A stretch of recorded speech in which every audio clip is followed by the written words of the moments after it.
As usual, if you say anything, it's going to be put down for posterity.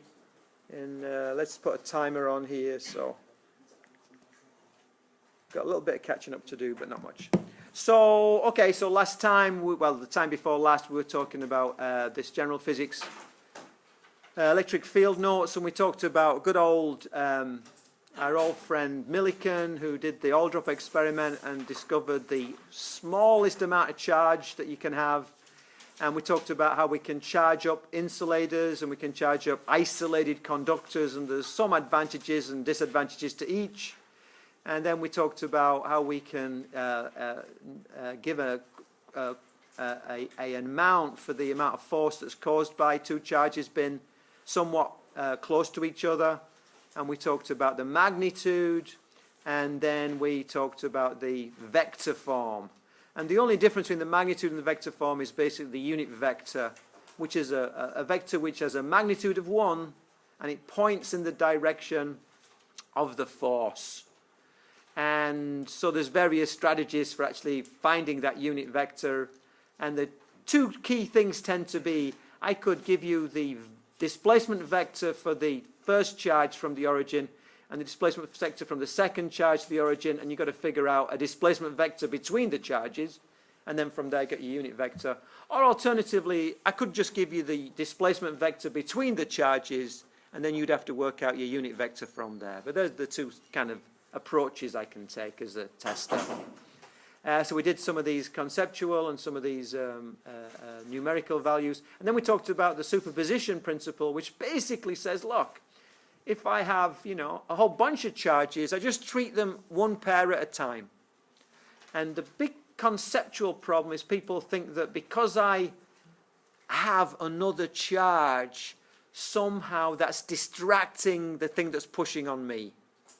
So, me and the other charge, we kind of like have a pushing relationship. But if a third charge comes along, somehow that detracts from, you know, my original relationship, and it does not. That original force is just added to, and the force on me is just added to. So don't get, you know, just treat them one at a time and step your way through them. And then here's a typical example, well, from the back of the book anyway, where they use a lot of symmetries. So it's fine, but they use a lot of symmetries. And we did this last time, yes. Cool. So now I want to introduce something that's new, which is deceptively, I don't know whether to say it's deceptively simple or deceptively complicated. It looks trivial. And it is relatively simple, but it's really kind of deep in a way. And I want to do an analogy and see if I can kind of get across to you from the analogy. Let's say that we're interested in going on a hike through the mountains. And the traditional way is you look at the first peak. That's interesting. You look at the second peak, and you look at the third peak. And then from there you figure, well, my path is going to take me kind of like this. And so I'm going to go close to this top peak, and then... And it's a kind of difficult thing to figure out. Actually, well, okay, I'll kind of well, no, I meant that too big. So let me just, because I don't, the point I want to get across is that you don't have to go close to your other charges. So let's say we want to do this bit down here. Okay. Using the way we've learned, you would have to figure out at any point the influence of this mountain, and this mountain on you. So if you go into the Smoky Mountains, you'd have this map with about 20 mountains on you. But you don't really need that, actually. When you think about it, if I have those 3 mountains, I'm going to draw a different diagram now. And I can simply turn around and say, well, the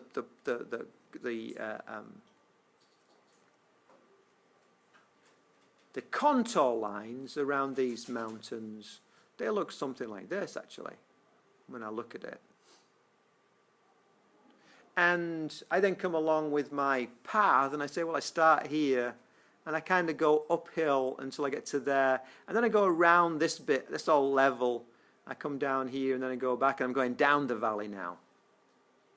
It turns out that that gives me all the information I need, and I don't need to know anything about these mountains. So I can even go even further, and I can get myself a map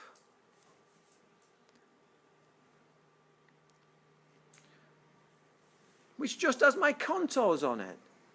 And it works great. So you don't need to know where the mountaintops are to get a contour map. Well, to use a contour map of a hike. Yep. By the same token, you don't need to know where the charges are to get an electric field map. Well, it actually goes in two steps. You find the equal potential, the equipotential lines. So there's our equipotential lines. And then what we do is, superimposed on that, we do the electric field lines. Electric field lines will go down the hill, and they go at 90 degrees to lines or whatever. And we have, these are like streams flowing down from the mountaintops. So the electric field lines are like streams flowing down from mountaintop. And they cross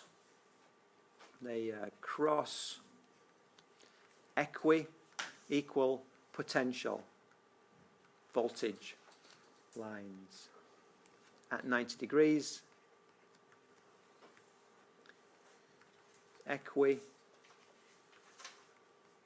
Potential lines are like height contours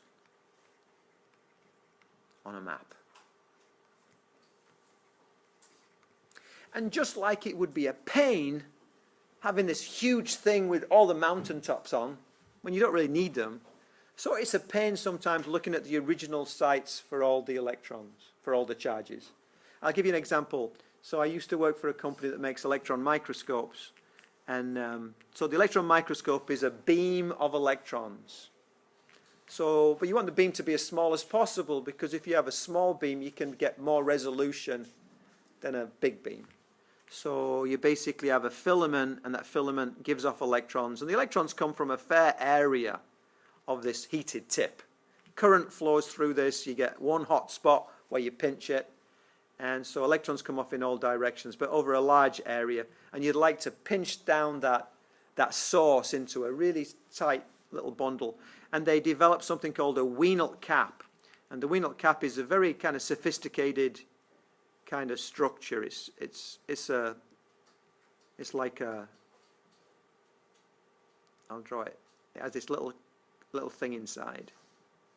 And if I draw it from the front, there's a hole, and then there's a round bit, and then there's this sloping bit.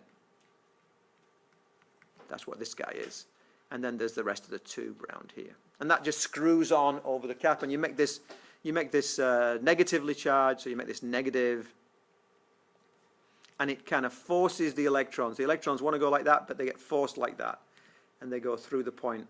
And they want to leave in that direction, they get forced through that, and they want to leave in that direction, they get forced through that, and they leave in direction, forced through that, leave in direction, forced through that.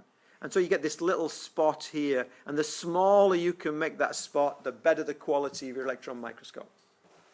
So that limits you, that spot size limits you. Now, how do they design this? They don't use equations, they use computer programs that basically put a whole bunch of negative charges at various points in a two-dimensional array, and then they have an electron and they fire it and they just calculate the contour lines. So when you go to the factory, they will show you big drawings, and they will have just contour lines around here showing how good the field is. And you deal in contour lines, you deal in the equipotential lines, and those equipotential lines then affect how your electric field lines are. So the path of the electron.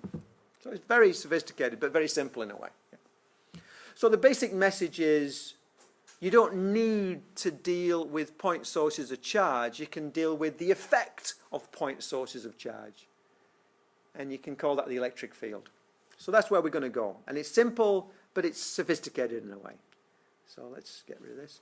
Let's go back here. So we say, well, the electric field can be considered as an aura that surrounds a charge and is a storehouse of energy. Don't think of it as a glowing aura. Think of it as just this invisible influence. You know, if you're a charged particle, you feel it. You can't see anything there, but you feel it. The electric field strength E, that's the symbol for it, big E, at the point, sorry, I didn't mean to do that.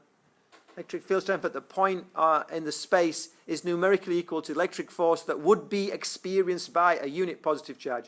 So now, I imagine putting a little test charge in where I'm interested in the electric field. And I say, what force did I feel? Oh, you felt that force. And, well, how big was my chest charge? Oh, it was that big. Oh, well, my electric field will be the force I felt divided by the charge that I imagine putting there. It's got units, if you like, of newtons per coulomb. Now, you don't have to put the charge there. The electric field is there whether you put the chest charge there or not. So any point in space around a mother charge will have an electric field associated with it. And it's very nice. It's like if you put 5 coulombs there, take the electric field and multiply it by 5, and that's the force it will feel. If you put 9 coulombs there, get the electric field and multiply it by 9. Put 120 coulombs there, get the electric field and multiply it by 120. It's like a map. I mean, when you have a map, you don't have one map for me because I weigh, 800 newtons and another map for my daughter because she weighs, 200 newtons. We can look at the contour lines and we can figure out how much work this is going to be, which is the easy path, which is the hard path. It's the same thing with this. By looking at the electric field, we don't have to worry about what charge we put in. We can figure out which is the high positions, which are the low positions. So it's a really nice way of dealing with things. So the most common mistake is people somehow think you need this second charge in order to have an electric field, and you don't. You just need the original charge. The electric field strength E can be in units of newtons per coulomb. That's pretty obvious because it's the force divided by the charge. But it also, and we'll get to this later, it's volts per meter, the potential. We're not defined potential yet, but the volts per meter, so we'll get to that. Voltage, like when you buy a 9-volt battery, it's that voltage. And these have the same dimensions, so they're the same thing, basically. Now, we know an equation for the electric force. The force was equal to Ke big Q little q over R squared. Well, here's big Q, so let's just divide out, let's just say, let's say we put little q in there. So then E would equal Ke big Q over R squared. And there need not have been a little q. Here I'm saying let's divide out this little q, pretending I put the little q there. But don't get fooled. You don't have to have the little q there. It's just a way of defining or deriving the equation. So 2 equations. Whenever you get 2 equations that look similar, my advice is you always put them down side by side because otherwise they're going to get totally confusing. So let's have a look. We have F E is equal to Ke big Q little q over R squared, and then E is equal to Ke big Q over R squared. So first thing to notice, you need 2 charges in this thing. You only need 1 charge in that thing. This is between a charge and a charge. This is about a charge and a point. You do need a point of interest. You can't just have the electric field vaguely around a mother charge. You do need a point of interest, but not a charge of interest. And then what can you tell me about how this falls off with separation? If I have force versus R, so as separation gets bigger, R gets bigger. So what can you tell me? If this was, say, 16 newtons, And that was at 1 meter. Let's say I'm giving you that as the value. Oops. What would it be at 2 meters?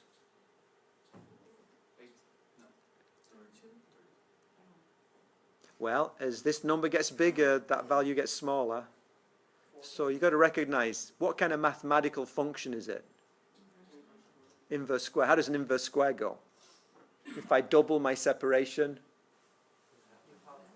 oh, I don't think I have. Think about it. Inverse square. I quarter it, yeah. So 16 goes to 4. And then if I go from 2 to 4, so I've doubled again, 4 goes to 1.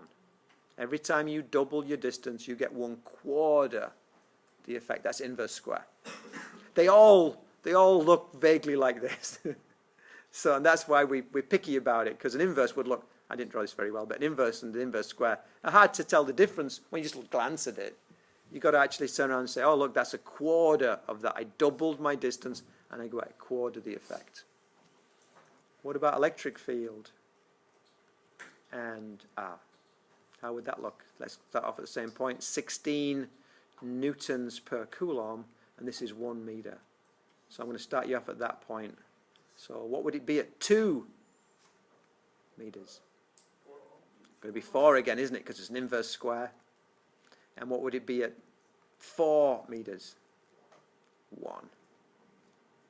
I'm really super keen that you can digest that. I'm really super keen. When we get onto potential energy and potential energy and voltage, they're not inverse square. They're inverse, and so that trend makes a difference.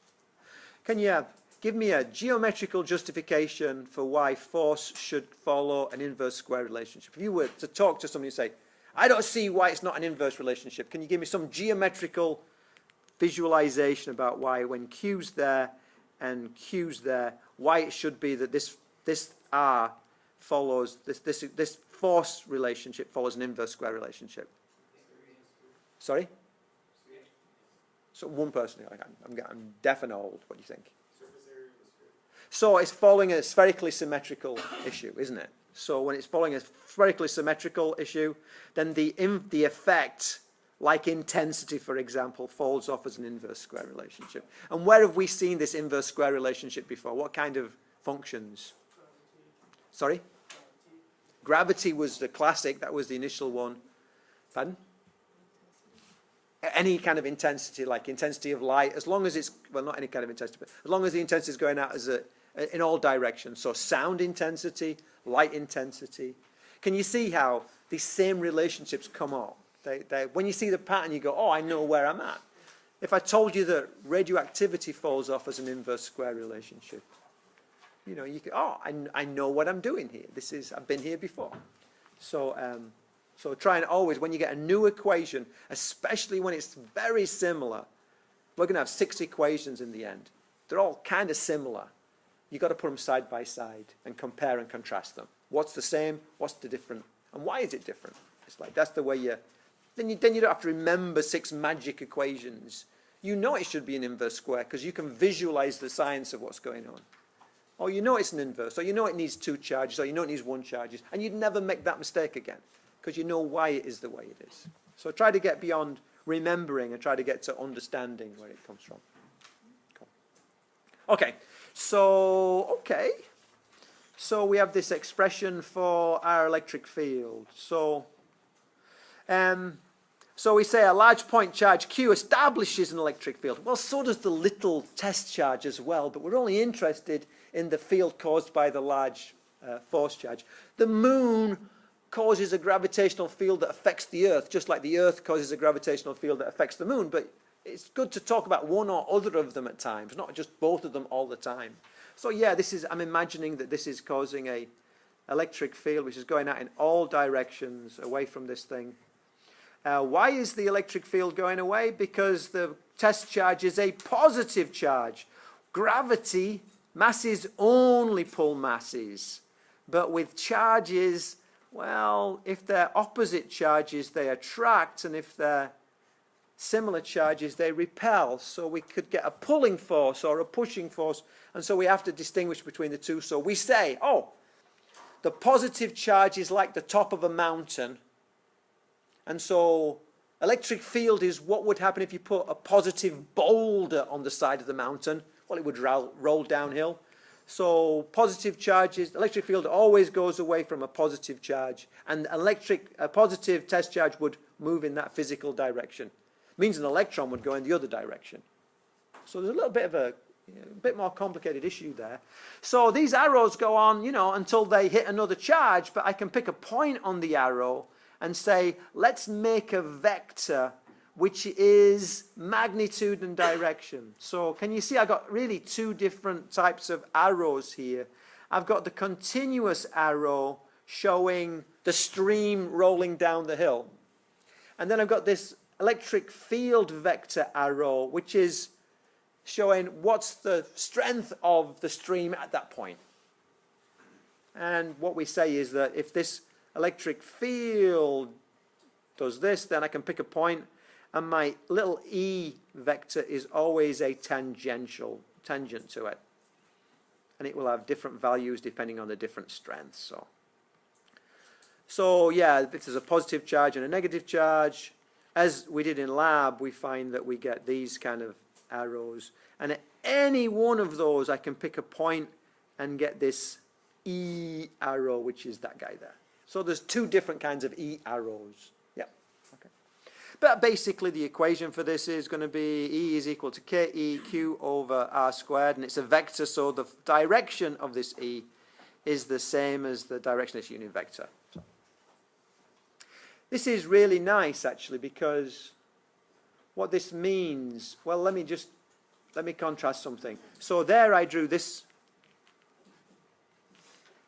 Yep, we're familiar with that kind of pattern because we did it in lab, yes? Yeah. If I had had a positive charged plate and a negatively charged plate, my electric field vectors would have been continuous straight lines, apart from the edges, and then we get this edge effect. Can you see how, forget the charges, just looking at that electric field map there, and looking at that electric field map there can simplify your life. Because you can just look at where the arrows are going. You can look at the math for those curves or those straight lines. It can really simplify your life. So that's where we're going to go. What is the magnitude of the electric field at a point that is 3 meters from a 6 coulomb positive charge? So let's visualize. So we have 6 coulomb positive, and here's my point of interest, and that is 3 meters. And can you do that one for me? Let's just click on. So remember, you turn on your device and you click it on. Oh, I suppose I need to tell you the E. I need to tell myself as well that KE is equal to 9 times 10 to the 9.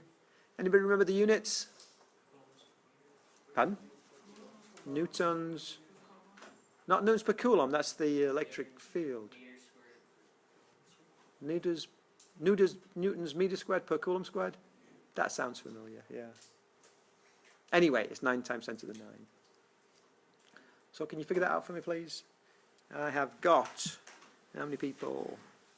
I got 40, I got 3 people, sorry. That's the time.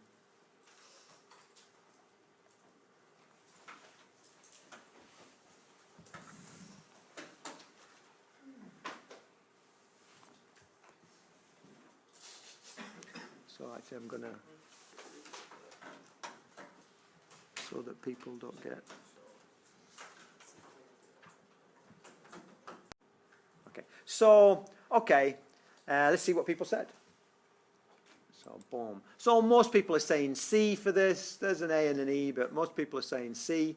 So let's have a look at this. So we just remember what you do. You kind of say, if you're stuck, you make a list. So you say Q is equal to 6 coulombs and R is equal to 3 meters. And what do I want? I want an E. So, oh, I remember, you go E is equal to KE big Q over R squared. And so you say this is going to equal 9 times 10 to the minus 9. Oh, 9 times 10 to the 9 or 9 times 10 to the minus 9. Which is it? Yeah, I'm slipping into old habits there. And then we have our 6 over, what are 3 3s? Oh, yeah, that's nice. So that's going to be 6 times 10 to the 9 newtons per coulomb. Put it in a nice box. And there we have it. So C, best answer. Cool. Not bad. Just got to know your equation.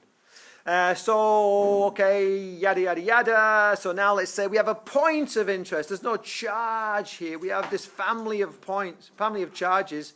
We have this point here. So can you tell me, actually, looking at the way these electric fields are, this brown charge here, is it positive or negative? It's going to be positive. How do you know? Because the electric field is pointing away from the charge, and the electric field is what a positive charge would do. And positives repel positives. So this blue charge would be what charge?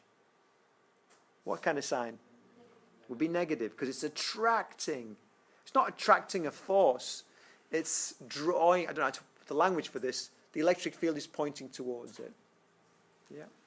There's no forces here. Well, there's no force at this point of interest. There are forces between these charges. But we're ignoring all those. We're just going, what's the electric field at this point of interest? And that's not a force. That's the force that a charge would feel if we put it there. Yeah? So, so here's an example, and basically, oh, we've been here before, haven't we? So we say, yada, yada, yada. So between, I'll read it, or let's rush through it. So 3 equal positive charges lay at the points indicated. The electric field at any point that is 2 meters away from any individual charge is 6 newtons per coulomb. What is the magnitude and direction of the electric field at point Z? So, well, this is 2 meters away, so that must be 6. And these are positive charges, so we're going to push away. We're going to point away from them. So that must be 6, and that must be 6. But they're not in line with each other, so what are we going to do? What are we going to do? We're going to change colour of our pen. That's a good thing to do. So how am I going to resolve this problem? Yes? I'm going to basically build it into its components. So we have that component up there, and that component down there, and that component along there, and that component along there. And this is going to be a, well, if this is equal lengths, that's 60, which means that's 60, which means that's 60. So this would be 6 sine 60, positive, because it's pointing upwards.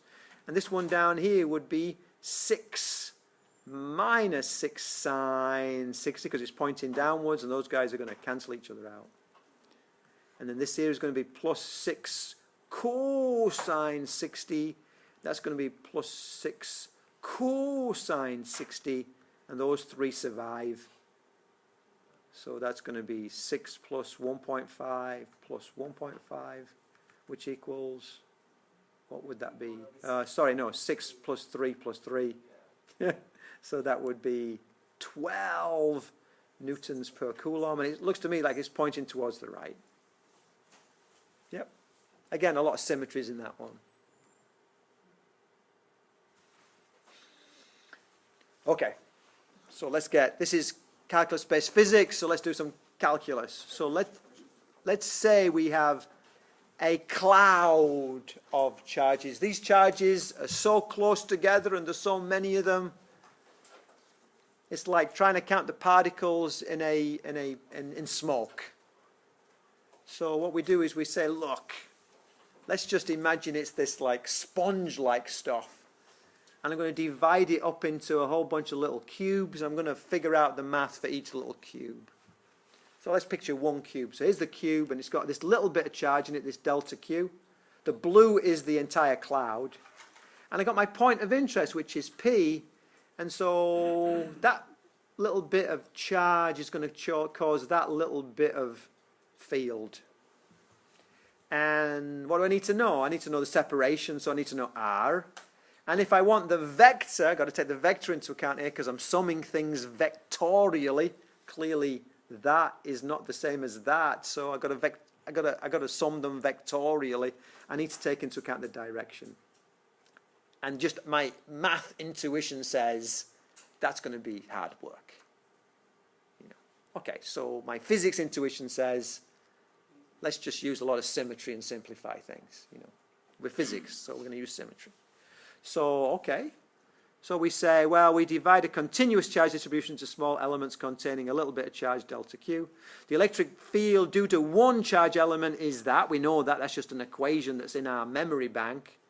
And we say, well, for a whole bunch of these guys, actually, I want to change that. That's delta E, actually. And my diagram, that's delta E. It's the little bit of charge is equal to the little bit of field is equal to the little bit of charge, yeah?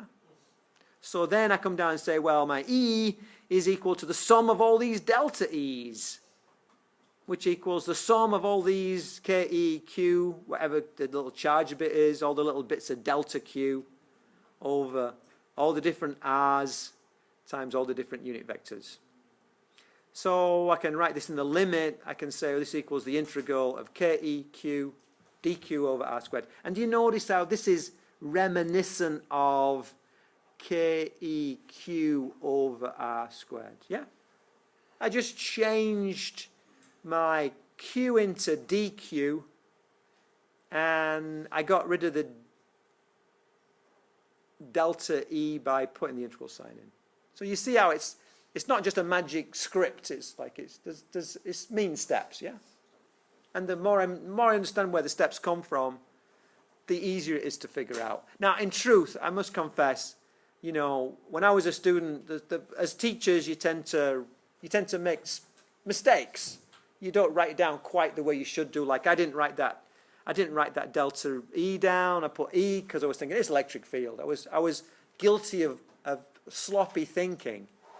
And for me, it's just, I'm guilty of sloppy thinking. But when you're learning, that's like a pain, because why is it not delta E? And that used to drive me crazy as a student. And I swore as a teacher I'd never do that, but you do it. So, and in a way, I'm kind of like, I know that mistake's in there, but I correct it every time now, pretty much every time now. Because in a way, I'm trying to get across to you the fact of don't be incredibly literal, give yourself, well, no, don't give yourself because I'll mark it wrong, but understand that people make these little mistakes and don't get stuck for 3 hours trying to figure out, why the squares, I did that in class. I was there for 2 hours trying to figure out where the square went to. And finally I went to my next door neighbor, Ted, and I said, Ted, what's going on here? And he goes, oh yeah, and he went down the whole thing going square, square, square, square, square. And he looked at me and goes, Tony, those are really like spelling mistakes.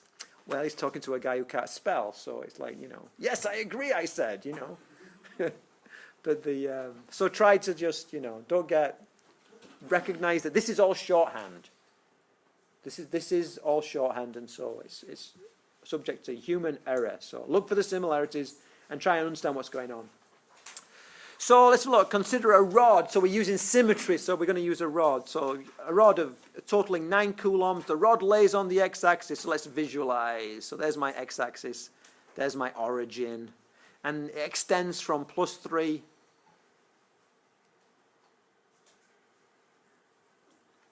This is an important bit, so if you're taking notes, take notes now, because this is important. So +3 to +9 meters. And let's have a look. Using calculus shown to show that the electric field at point P, which is located at +1.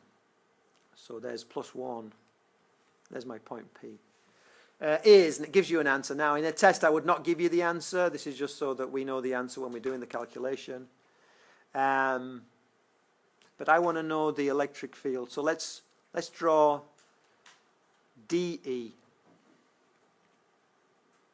I'm going to assume it's positive charge, 9 coulombs of positive. I didn't put that in, so let's assume it's positive charge. And what we do with this stuff is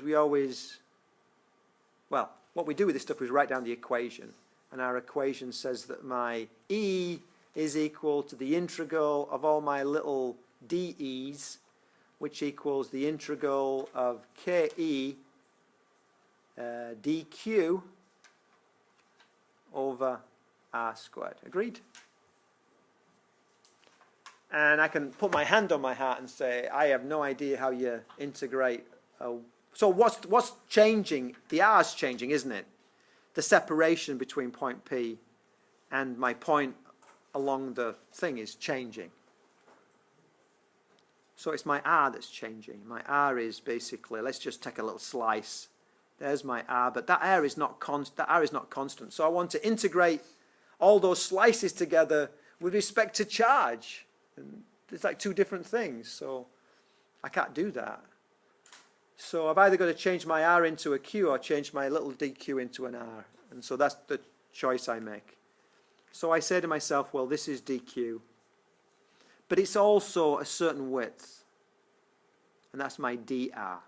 If I had a wider slice, that'd have more charge in it. A narrower slice, that'd have less charge in it. And I say, from a physics point of view, let's just express this dQ as some function of R. So I say, well, dQ, well, it's going to equal the slice's width, slice width, times the linear charge density.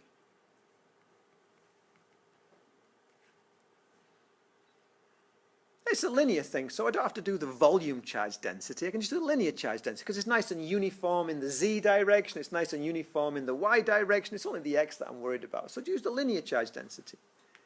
It would not be wrong to use the volume charge density as long as you did the math for it. You know, you've got to do the math for it then. But so the simplest way is you do the linear charge density, and I say my dq is equal to, well, it's going to equal the slice's width, which is dr, and then the linear charge density. The linear charge density is the total charge over the total length. And let's call that total length L. Well, that wasn't so painful. So I take that and I see if it helps me. So I say, well, E is equal to the integral of KE. Rather than dq, let's put it in brackets so I recognize it, is drq over L divided by R squared. And then I go, well, okay, then E is equal to, let's take out everything that's a constant. So we have Q over L, they're both constants for this problem. And KE, of course, is a problem, is a constant for all problems. And then we have the integral of, well, let's just leave behind 1 over R squared dr. And so this is equal to Q over L KE. And then I'm going to have integral of R to the minus 2 dr. And then, what is it, the power rule I'm going to use?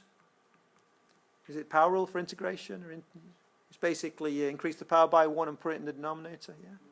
So that would be Q over L KE, and it's going to be minus 1 over R, isn't it, when the dust settles?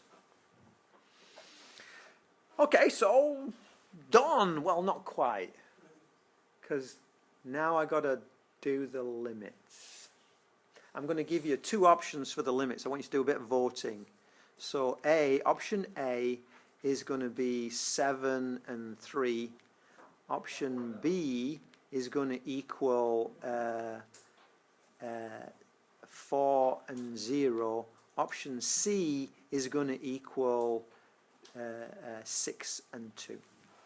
So can you vote on that, please? What would you put down for the things? What would you put down for the limits? C. Just a little clicker thing, you know. So vote on it. I got 10 people voting.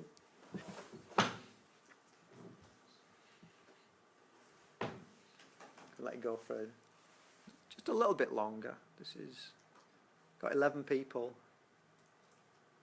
So look at your diagram, and you're trying to do the limits of R. So ask yourself, how big could R be and how small could R be? So I've got 14 people. 16. And I'm going to finish it at on the 60-second mark.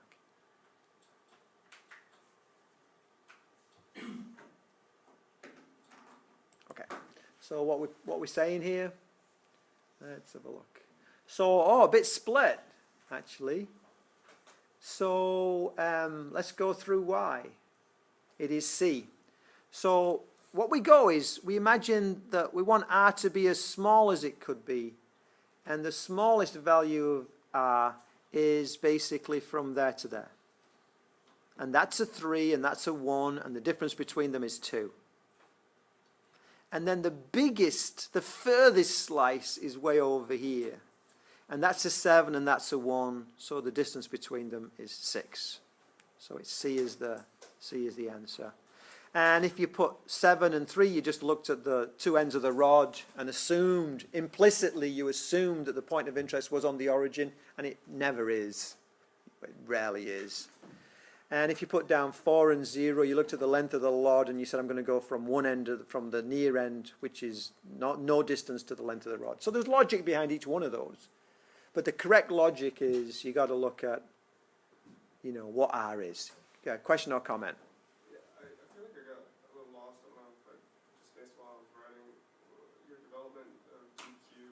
Oh, I'll come back to that. I'll go that bit down there. I'll come back to that. Okay. Let's just finish it off and then I'll do it. Because it's a good point, yeah.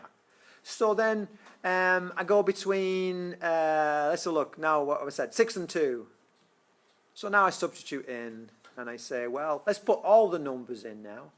So Q is going to equal 9 and L is going to be equal, what is L? It's 7 minus 3, which is 4. And then I'm going to do minus 1 over 6 minus 1 over 2.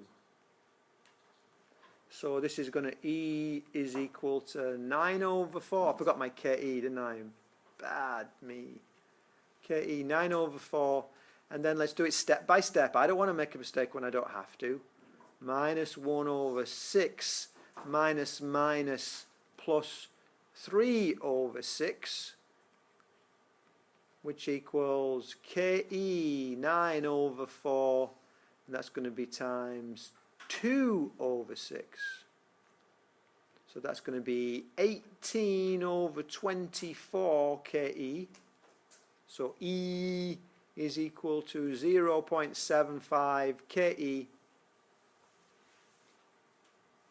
What's my mistake? That would lose your points. No units, yeah. Just because you write down a letter does not mean to say that you've written down units. And I see very often when people do IJK or they do any kind of answer where I say, oh, you can leave that constant in there. They'll put the letter down for the constant, then they won't put down the letter down for the units, and it still needs units, so it's going to be newtons per coulombs. So there it is. So let's just look over it for a second before we go back and just look at some of that detail. Can you see how if you don't draw a diagram, I can just mess with you? You cannot just do this by turning the handle. I can put my point of interest on the other side of the origin. I can put it to the right hand of the rod. I mean, I can mess with it, and unless you can visualize it, it gets really hard. And notice that, for me, so the trade-off I'm making is that I'm making the physics, in my opinion, I'm making the physics more important, and in a way the math a little bit less important. I'm asking you to do this from a physics approach. And sometimes what I see, with no disrespect to my colleagues in math, they do very hard problems, but they do them and they kind of jump in without explaining the physics. And I admire it. They're doing very hard problems, but they're not explaining the physics. And so I would sooner, and the book also, I'm not just me, but the physics community would sooner have something of a more straightforward mathematical problem, but you explain the physics, because it's the physics that's important to us. Now, so the question was, how do I get this system over here? And the first thing I've got to recognize is there's a problem. And the first thing is I can't integrate 1 over r squared with regard to q. So I got to change something. And the common way is you say, well, what does dq represent? And it represents the amount of charge in that slice. And that's a physical thing. So I should be able to relate, because it's a uniform rod of charge, I should be able to link the amount of charge in the slice to the width of the slice, because it's uniform. So I say, well, it's going to be the width of the slice. If I doubled the width, I should get twice as much charge. So it should be the width of the slice. And then it should be multiplied by the linear charge density. How many coulombs do we pass per meter of journey? Well, if we pass through 4 meters, we went through 9 coulombs. So there's your linear charge density, Q over L. And then basically we just substitute letters in for it. And some people like to put the letters in early. I used to be like that, but my plea to you is if you substitute the letters in late, if you substitute for the letters late, you will spot mistakes. Whereas if you put the raw numbers in, by the time you get back over here, there's just numbers, and you can't see that you made a mistake there easily at all. So it's really worthwhile just holding off on the letters, on substituting for the letters until later. Did that cover the question? Yeah, go on. Yeah. And we've seen that before. We kind of saw that when we did moment of inertia, didn't we? Didn't we see this kind of thing before? We did moment of inertia and the like. So, something like this. yeah, it was something like this. It was very similar. Anyway, so one of these is, I can pretty well guarantee, I'm trying to cut down the number of test questions, but I can pretty well guarantee that one of these is going to come up. So, you know, it's going to be different numbers and the like, but this is a very useful skill that I want you to have. This last thing, in all honesty, it used to be really important. It was like, oh, look, we can make an electron behave like a projectile. So I can use positive plates and negative plates to steer charges around. And it was in every TV set had this. So every house in the country basically was using this technology. And these days we don't use that for our televisions anymore. It's used in mass spectroscopy. Yep, it is. Not so many of those lying around. But it's an idea that we can take our force due to our electric field and force due to force through Newton's laws, and we can combine them, and then we can find an acceleration. And that acceleration is like the acceleration in Vf equals Vi plus A delta t. And to be honest, I just find that I'm always behind at this point. So I'll leave it to you to have a look at it. But this is, I would not ask you a question about this on the test. So these next, this thing and this thing, it's just a little bit too, you know, off to one side. So it's not that it's not valuable. It's good practice, but you know, and you don't have to go back and relearn some of those physics 1 equations. So that's probably why I should actually have you do it. So let's stop there.